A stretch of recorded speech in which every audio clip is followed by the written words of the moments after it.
I kajingin kabhayanga hindi pipat pilapin basusu yaka maedya karu kumkumba pieng jajinjonga lah dalong kumno kaswinengu ngam kwaban fet no nasyukwaban pinsukya kas ni jongpi haba pisnil babaka pilte kadon halor kitur pen jongpi ngam kwaban pinsniu shushu yata nasyukwaban pinlong yang ibanya trela it at yang angan lekat papikwa hanga kas kneo kumbain dam kayana tahadu babi atu yang kas kneo kumbadum bai dianga tahadu babi yang kas kneo kumbain dam kayana tahadu babi lataya yang dahaba mapi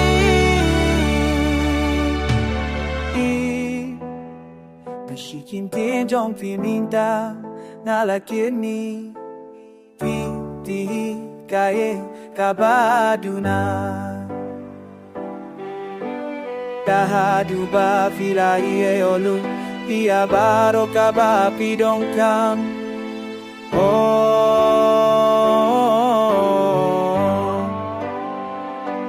ngam kwaban fet no nasyukwaban pingsukya kas ni jongfi aba pisngil baka pipil kadon halor kitil peng jongpi ngam kwaban pingsnil shushuya nasyukwaban pinlong yang ibanya trelang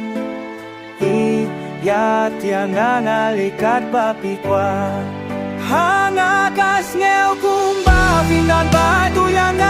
kahat tu babi itu yang kas ngel kumba bilairi yang kahat tu baba bilairi yang kas ngel kum dan bakta yang kahat tu babi lakta yang nyam tahadu babi